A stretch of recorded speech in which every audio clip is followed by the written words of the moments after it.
حق تعالی نے کیا قرآن ہے تجھ میں نازل، حق تعالی نے کیا قرآن ہے۔ الحمدللہ رب العالمین والصلاة والسلام علی سید المرسلین، اما بعد فاعوذ باللہ من الشیطان الرجیم، بسم اللہ الرحمن الرحیم۔ الصلاة والسلام علیکہ یا رسول اللہ وعلی آلکہ واصحابکہ یا حبیب اللہ، الصلاة والسلام علیکہ یا نبی اللہ وعلی آلکہ واصحابکہ یا نور اللہ۔ میٹھے میٹھے اسلامی بھائیوں اور مدنی چینل کے ناظرین، سلسلہ قرآن کتاب ہدایت ایک بار پھر لے کر آپ کی خدمت میں حاضر ہوئے ہیں۔ اللہ کریم رب العزت جل وعلا ہم سب کو قرآن اور احادیث طیبہ کی روشنی کے مطابق زندگی گزارنے کی توفیق عطا فرمائے۔ نبی رحمت شفیع امت صلی اللہ تعالی علیہ وآلہ وسلم کا فرمان مبارک عظمت علی شان ہے کہ جو شخص میری ذات پر ایک مرتبہ درود شریف پڑھتا ہے، اللہ تبارک و تعالی اس آدمی پر 10 رحمتوں کا نزول فرماتا ہے، اس کے 10 درجات کو بلند فرماتا ہے اور اس کی 10 خطاؤں کو معاف فرماتا ہے۔ کوشش کریں کثرت سے درود پاک کو اپنا وظیفہ اور معمول بنائیے، تاکہ جتنا ہم درود پڑھتے جائیں رحمت الہی کے اتنے ہم حقدار بنتے جائیں، اتنے ہمارے درجات بلند ہوتے جائیں اور اتنے ہی ہمارے گناہ، ہماری خطائیں اللہ تعالیٰ معاف فرماتا جائے۔ صلو علی الحبیب صلی اللہ تعالی علی محمد صلی اللہ علیہ وآلہ وسلم، صلاۃ و سلام علیکہ یا سیدی یا مکی یا مدنی یا عربی یا قرشی یا مطلبی یا رسول اللہ وعلی آلکہ و اصحابکہ یا حبیب اللہ۔ تیری جب کہ دید ہوگی جبھی میری عید ہوگی، میرے خواب میں تم آنا مدنی مدینے والے۔ مدنی چینل کے ناظرین، عید الفطر آنے والی ہے۔ رمضان المبارک اپنی برکتیں لوٹاتا ہوا اب اپنے آخری مراحل میں گویا کہ داخل ہو چکا ہے۔ رمضان المبارک میں خوش نصیب احباب بارگاہ رسالت میں حاضری دیتے ہیں اور یہ سعادت پاتے ہیں، اور یہ سلسلہ کچھ یوں ہی رمضان المبارک سے شروع ہوتا ہے کہ تھمنے کا نام ہی نہیں لیتا۔ عشاق حاضری در حاضری ماہ مبارک میں، اس کے بعد شوال المکرم، ذی القعدہ میں حجاج کی تیاریاں، ذی الحجہ میں حج مبارک، اور پھر بھی مدینہ منورہ کی یہ حاضریاں رہتی ہیں۔ ربیع الاول کا مبارک مہینہ ہے تو بار بار آقا صلی اللہ تعالی علیہ وسلم کی بارگاہ میں حاضر ہونے کو جی چاہتا ہے۔ آج ہم نے اپنے موضوع کا انتخاب بھی مدینہ منورہ کی حاضری صحیح نصیب کہ اللہ تبارک و تعالی یہ سعادت ہم سب کو عطا فرمائے۔ مدینہ منورہ کی اس حاضری سے متعلق انشاءاللہ العزیز آج کا ہم یہ سلسلہ ملاحظہ کریں گے۔ قرآن مجید فرقان حمید میں اللہ تبارک و تعالی نے اپنے پیارے حبیب لبیب علیہ تحیت و تسلیم صلی اللہ علیہ وآلہ وسلم کی بارگاہ میں حاضری سے متعلق ارشاد فرمایا ہے۔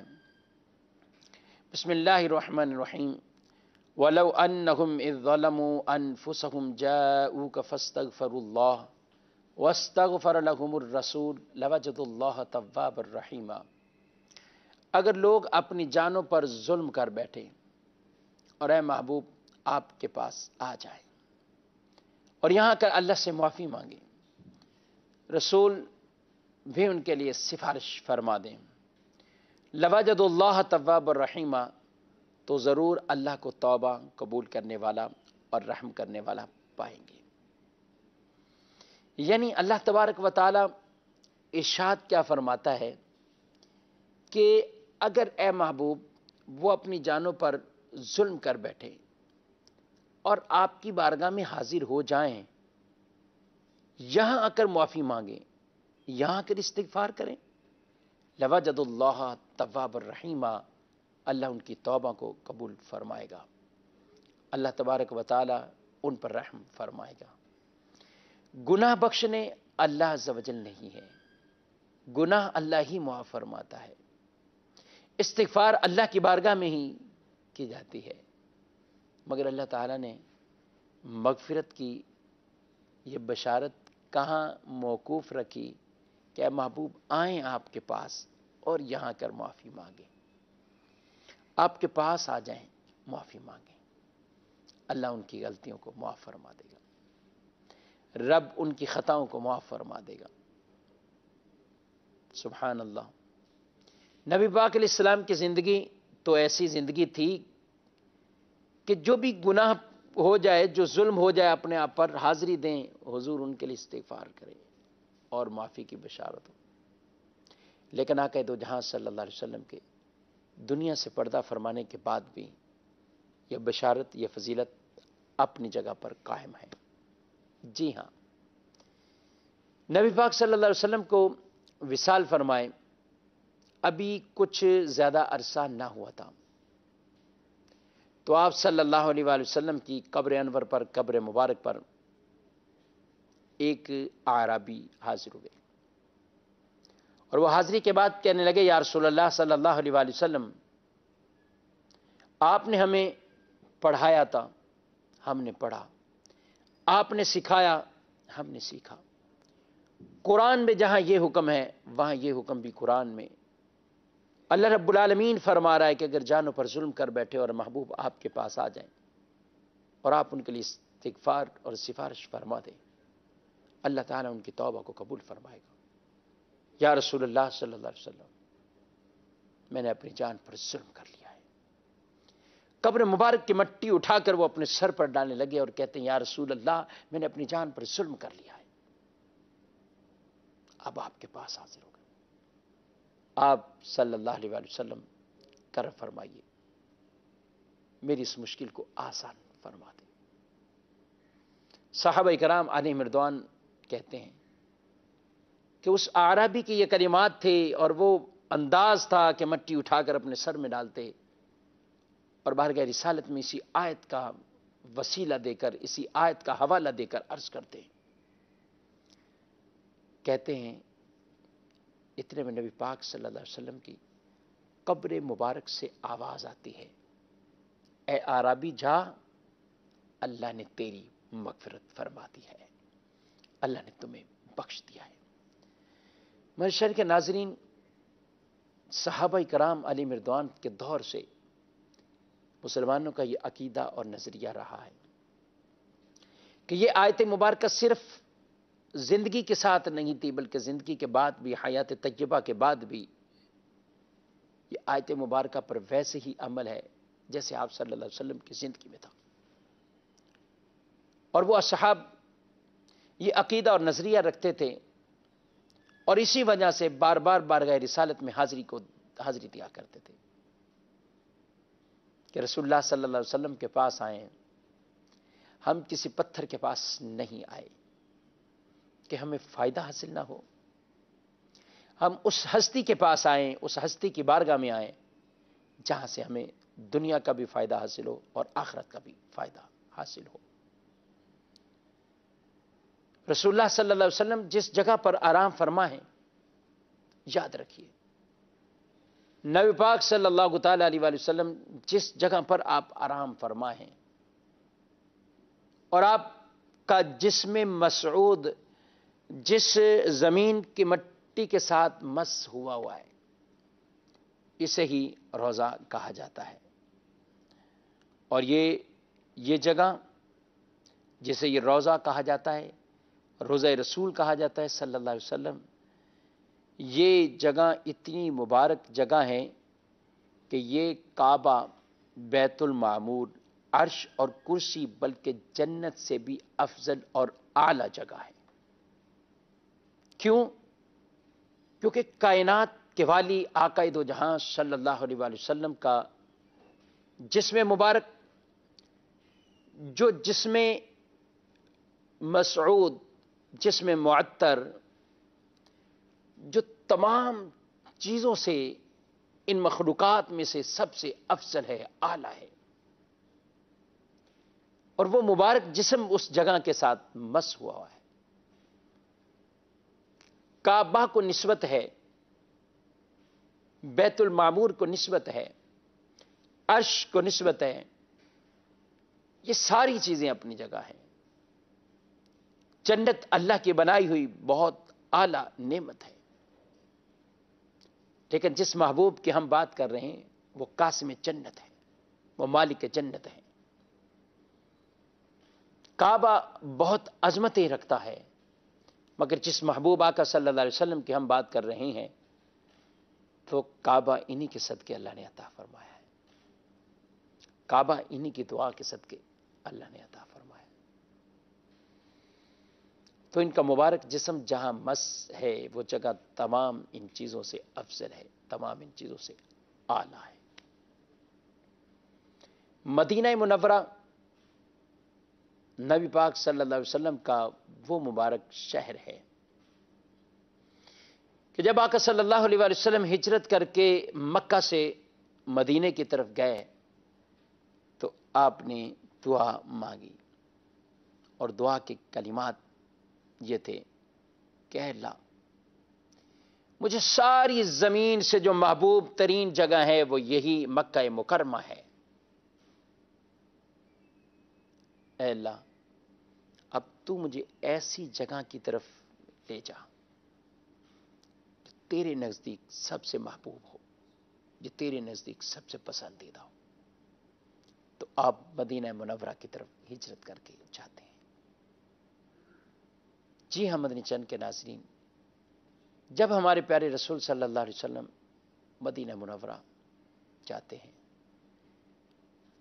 تو دنیا کے اندر کوئی ایسا شہر نہیں ہے جس کے اتنے قصیدے اور تعریفات کو بیان کیا گیا ہو جتنے قصیدے مدینہ منورہ کے بارے میں پڑھے گئے ہیں۔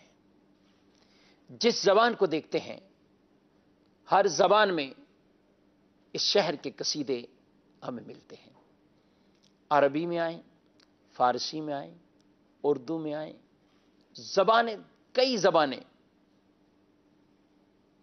ملکی سطح کی زبان ہو یا کوئی خاص خاندان قوم کی زبان ہو، انہوں نے نبی پاک صلی اللہ علیہ وسلم کے شہر مدینہ کے قصیدے ضرور لکھے ہیں۔ اس مبارک شہر کے 100 سے زائد نام مبارک ہیں، 100 سے زائد ناموں سے اس شہر کو پکارا گیا ہے۔ چند نام برکت کے لیے ہم بھی سماعت کرتے ہیں۔ پہلا نام اس کا مدینہ ہے، دوسرا نام مدینۃ الرسول ہے، تیسرا طیبہ ہے، چوتھا دار الابرار ہے، پانچواں توبہ ہے، چھٹا مبارکہ ہے، ساتواں ناجیہ ہے، آٹھواں عاصمہ ہے، نوواں شافیہ ہے، 10واں حسنہ ہے، 11 جزیرۃ العرب ہے، اور 12 سیدۃ البلدان ہے۔ یہ وہ مبارک مہینہ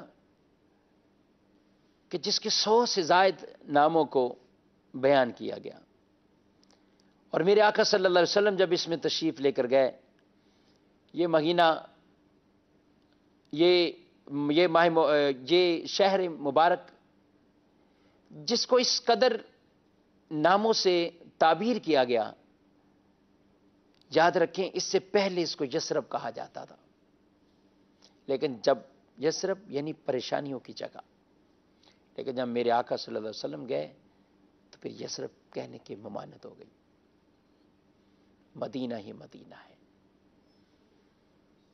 فرمایا یہ وہ شہر ہے جس کی غبار میں بھی شفا کو رکھا گیا ہے، یہ وہ شہر ہے۔ نبی پاک صلی اللہ علیہ وآلہ وسلم نے، آپ نے اس شہر کے بارے میں جو حضور صلی اللہ تعالی علیہ وسلم نے دعا فرمائی، حضرت عائشہ صدیقہ رضی اللہ تعالی عنہا بیان کرتی کہ رسول اللہ صلی اللہ علیہ وسلم نے فرمایا اللہم حبب الینا المدینہ،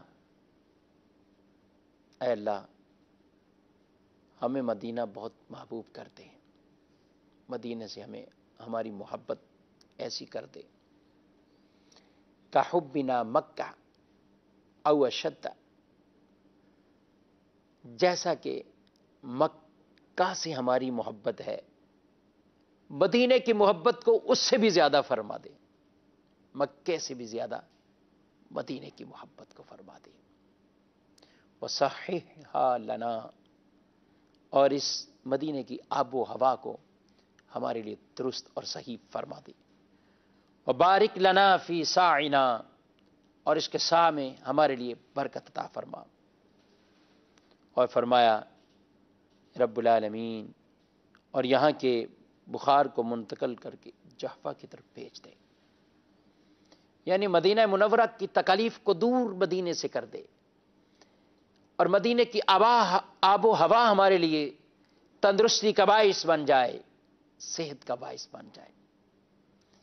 اس کو ہمارے لیے ایسا صاف فرما دے، ایسا شفاف فرما دے، ایسا معطر فرما دے. اس کی فضا ہو یا ہوا، مدینے میں رہ کر یہ ہمارے لیے برکت ہی برکت ہو، برکت ہی برکت ہو. اگلی حدیث میں ارشاد فرمایا نبی پاک صلی اللہ علیہ وآلہ وسلم نے، اللہم ان ابراہیم عبدک، اے اللہ ابراہیم تیرا بندہ ہے، وخلیلک، اور تیرا خلیل ہے، ودعاک لأہل مکہ ببرکہ، اور اس نے اہل مکہ کے لیے برکت کی دعا کیا ہے. وَأَنَا مُحَمَّدْ عَبْدُكَ، اور میں محمد تیرا بندہ ہوں، وَرَسُولُكَ، اور میں تیرا رسول ہوں.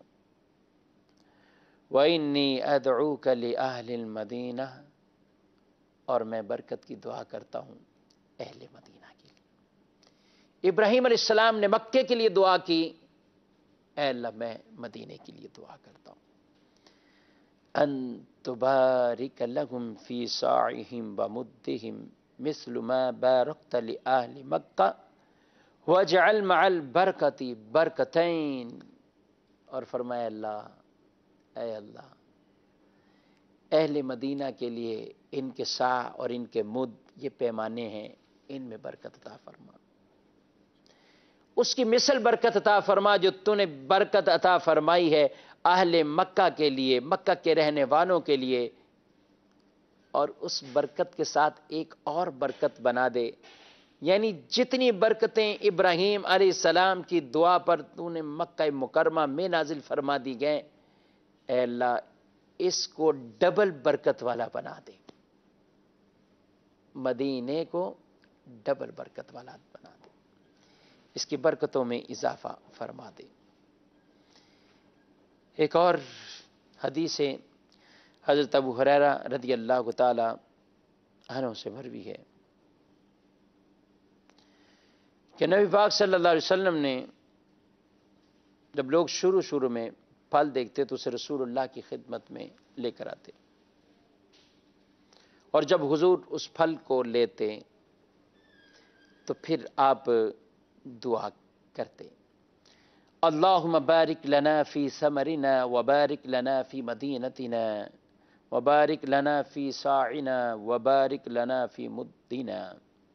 اللہم ان ابراہیم عبدک وخلیلک ونبیشک وانی عبدک ونبیشک وانہ دعاک لمکۃ وانی ادعوک للمدینۃ بمثل ما دعاک بہ لمکہ ومثلہ معہ. اللہ اکبر. یعنی آقا صلی اللہ علیہ وسلم یہ دعا مانگتے، اے اللہ ہمارے پھلوں میں برکت عطا فرما، مدینے کے پھلوں میں، ہمارے مدینے میں برکت دے، ہمارے سا میں برکت دے، ہمارے بدھ میں برکت دے. اے اللہ ابراہیم تیرا بندہ ہے، ابراہیم تیرا خلیل اور تیرا نبی ہے، اور اس نے دعا کی مکہ کے لیے، اور میں تیرا بندہ ہوں، تیرا نبی ہوں، میں دعا کرتا ہوں مدینے کے لیے. ابراہیم کی دعا پر جتنی برکتیں مکے میں نازل کی ہیں اللہ، اتنی برکتیں میں دعا کرتا ہوں مدینے میں نازل فرما، اور اس سے ڈبل یعنی اتنی ہی زیادہ وہ برکت وہ اہل مدینہ کو عطا فرما. سبحان اللہ، وہ اہل مدینہ کو عطا فرما. اللہ اکبر. پھر کیا کرتے؟ پھر جو چھوٹا بچہ سامنے ہوتا اسے بلا کر وہ کھجور عطا فرما دیتے، وہ کھجوریں ان کو دیتے اور ان کو عطا فرما دیتے. تو نبی پاک صلی اللہ علیہ وسلم اس قدر آپ پیار فرماتے اس شہر مدینہ سے، اس قدر پیار فرماتے، اور یہاں تک کہ آپ صلی اللہ علیہ وآلہ وسلم نے اگر کوئی کہے کہ یہ زندگی کی باتیں تھیں تو محض زندگی کے لیے نہیں، بڑے بڑے اکابرین سفر کر کے جاتے، مدینہ منورہ جاتے، اور کس غرض سے جاتے کہ ہمیں آقا صلی اللہ علیہ وسلم کی قبر مبارک کی زیارت کا شرف حاصل ہو جائے، ہمیں یہ شرف مل جائے۔ اور نبی پاک صلی اللہ علیہ وسلم نے ارشاد فرمایا، من زار قبری وجبت لہو شفاعتی، فرمایا جس نے میری قبر کی زیارت کی اس کے لیے میری شفاعت واجب ہو جاتی ہے۔ پھر نبی پاک صلی اللہ علیہ وآلہ وسلم نے ایک اور حدیث میں ارشاد فرمایا، اور جو میری زیارت کو آئے سوائے میری زیارت کے اور کوئی حاجت نہ تھی، یعنی مدینے میں اس کی کوئی تجارت کی غرض نہیں ہے، مدینے میں کسی اور کی ملاقات کرنے کا مقصد نہیں ہے، آتا ہے اول نیت، پہلی نیت صرف اور صرف رسول اللہ صلی اللہ علیہ وسلم کی بارگاہ میں حاضری ہے، تو نبی پاک صلی اللہ علیہ وسلم فرماتے ہیں تو مجھ پر حق ہے کہ قیامت کے دن میں اس کا شفیع بنوں، اس کی شفاعت فرماؤں۔ جس نے میری زیارت کے لیے قصد مدینہ کیا اس کی میں شفاعت کروں۔ مدینے میں حج کا کوئی رکن ناظرین نہیں ہے، مدینہ منورہ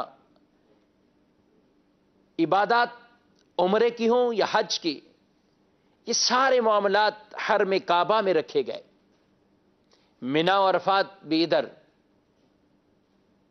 عمرہ بھی ادھر، کعبہ بھی ادھر، مقام ابراہیم بھی ادھر، صفا مروہ بھی ادھر، ساری چیزوں کی ادائیگی یہاں ہے، حرم کعبہ میں ہے۔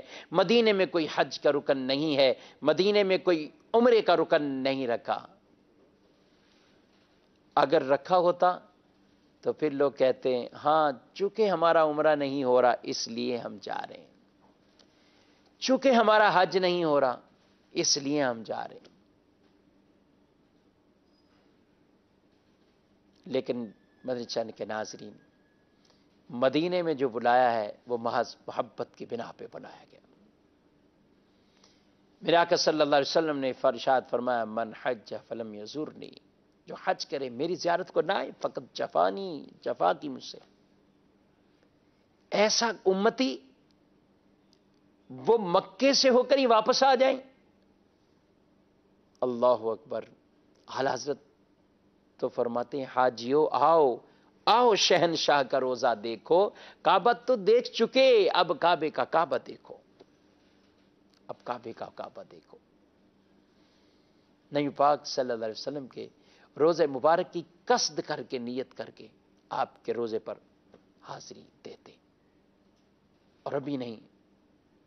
آمن شن کے ناظرین، بزرگوں کی زندگی کو، ان کی سیرت کو پڑھ کے دیکھیے، بڑے بڑے اکابرین ہوں، امام اعظم ابو حنیفہ ہوں یا امام شافعی اور امام مالک ہوں، محدثین کی فہرست میں آتے تو محدثین کو دیکھیے، بڑے بڑے اولیاء کی دیکھتے، وہ خواجہ غریب نواز رحمۃ اللہ تعالی علیہ ہوں یا کوئی اور بڑے اکابرین بزرگوں میں سے ہوں، گئے حضور کی بارگاہ میں اور اس عقیدے اور نظریے کے ساتھ گئے ہیں کہ میں رسول اللہ کے پاس جا رہا ہوں، یہ زندہ ہیں تو زندہ ہے واللہ، تو زندہ ہے واللہ، میرے چشم عالم سے چھپ جانے والے یہ جانتے ہیں، یہ ہماری حالات کو بھی جانتے ہیں، ان کے پاس جو حاضری دیتے ہیں تو وہ اس نظریے کے ساتھ وہ حاضری دیتے ہیں۔ شیخ رفاعی رحمۃ اللہ تعالی علیہ آپ گئے حضور کے پاس اور کہتے ہیں یا رسول اللہ، میری روح نے تو بار بار آپ کی حاضری اس روزے کی دی ہے، آقا آج میں اپنے جسم کے ساتھ آپ کی بارگاہ میں حاضر ہوں یا رسول اللہ صلی اللہ علیہ وسلم، آج چاہتا ہوں مجھے آپ کے مبارک ہاتھوں کو بوسہ دینا مل جائے. اللہ اکبر، کیسی تمنا کی، بوسہ دینا مل جائے. نبی پاک صلی اللہ علیہ وآلہ وسلم نے ایسا کرم فرمایا کہ قبر مبارک کا اوپر کا حصہ شک ہو اور حضور کا مبارک ہاتھ باہر آتا ہے. شیخ احمد رفاعی رحمۃ اللہ تعالی علیہ آگے بڑھتے ہیں اور اس ہاتھوں کو بوسہ دیتے ہیں، ہاتھوں کو چوم لیتے ہیں. یہی وہ بارگاہ ہے جہاں امام اہل سنت اعلی حضرت ایک تمنا لے کر حاضر ہوئے. وہ صبح لال ہزار پھرتے ہیں، تیرے دن اے بہار پھرتے ہیں. کوئی کیوں پوچھے تیری بات رضا، تجھ سے کتے ہزار پھرتے ہیں، تجھ سے شاہدہ ہزار پھرتے ہیں. لیکن آقا علیہ السلام نے اپنے غلام کی اس عرض کو ایسا قبول فرمایا کہ آپ کی قبر مبارک سے باہر سے جاگتے ہوئے بیداری کے ساتھ امام اہل سنت اعلی حضرت علیہ رحمہ آپ نے دیدار کیا ہے، زیارت کی ہے. آج ہم بھی یہ دعا مانگتے ہیں، یا رسول اللہ صلی اللہ علیہ وآلہ وسلم، عید کی خوشیوں کی تیاریوں میں لوگ ہیں، اور اس امتی کی عید یہی عید ہے کہ اسے آپ کا دیدار ہو جائے. امیر اہل سنت دامت برکاتہم العالیہ فرماتے ہیں، تیری جب کہ دید ہوگی جب بھی میری عید ہوگی، میرے خواب میں تم آنا مدنی مدینے والے. سال آئندہ شاہ حرم تم، کرنا عطار پر یہ کرم تم مدینے میں رمضان دکھانا مدنی مدینے والے. یا رسول اللہ، مدینے میں ہمیں رمضان دکھانا. ہم سب کو یہ مدینہ پاک کی رمضان میں حاضری عطا فرما، اور جتنے بھی عشاق، لاکھوں لاکھ عشاق نے رمضان میں حاضریاں دیں، اللہ ان کی حاضری کو قبول فرمائے، اور جو تڑپ رہے ہیں ان کے لیے اللہ اسباب پیدا فرمائے. اللہ رب العزت جل وعلا ہم سب کو مدینہ منورہ کی بار بار حاضری اور با ادب حاضری نصیب کرے. آمین بجاہ نبی آمین صلی اللہ علیہ وآلہ وسلم.